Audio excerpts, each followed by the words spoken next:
but it's going to be really interesting. But as I mentioned, there is going to be competition. The two players that are primarily competing against James Hagens at this juncture for me as the number one potential prospect, Anton Frondell from Sweden, who we've talked about in this podcast before, Porter Martone from Canada, who we've talked in this podcast before. Both players are outstanding. They are skilled, and they can produce. Last year at the U20 level, Anton Frondell, 39 points in 29 games. He also played some games in the SHL in the Allsvenskan. And so that is an opportunity for him to continue to raise the level of his game. And in Allsvenskan, he didn't produce very much. He did get 9 games pro, but in 29 games, 39 points as a U17 player. He also was a dominant player at the under 18 level. Now, he's going to be at the Hlinka Gretzky Cup, and we're going to preview that later, but he is going to be there, and that is going to be a real opportunity for him to kind of set a new bar.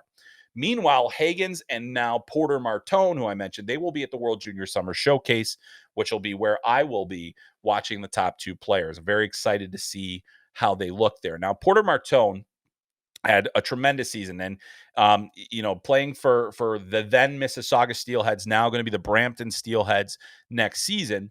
He had 71 points in 60 games last season. Now he's also, like James Hagens, a late 06 birth date, whereas Frondell is an 07. And that age thing does matter because Frondell is not only an 07, he's a May of 07. So he's midway through the year, and that makes him the younger of these 3 players, the youngest of these 3 players. You also have, other players in the mix there, but really Frondell and Martone, I think, are the ones that are going to be the challengers. And Martone is big. He's 6'3". He's listed at 170 pounds. I think that he'll probably weigh in a little bit heavier than that over this summer.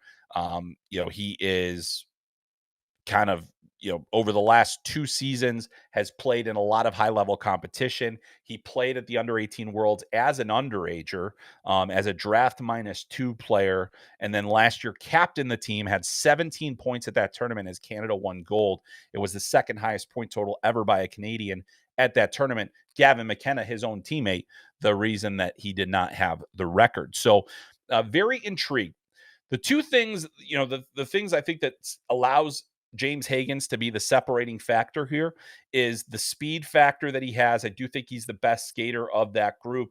He's got some high-end hockey intelligence, and there's that shiftiness and his ability to be a shot pass threat. I think both of the other players have more power elements in their game. Anton Frondell, we saw him dominate at the Under-18 Five Nations last year. He was injured, couldn't play in the Under-18 World Championship, and that really made Sweden almost non-competitive in that tournament. And so that was certainly interesting to see that. So those are the 3 guys that we'll be zeroing in on, and each of them will be in action over the next couple of weeks. Martone and Hagens at the World Junior Summer Showcase, and then Frondell at the Hlinka Gretzky Cup, which will also feature Gavin McKenna, who is the 2026 top prospect. He will be playing for Canada. They are not going to the World Junior Summer Showcase, even though I think he is very, very likely to be part of Canada's World Junior team in Ottawa next winter.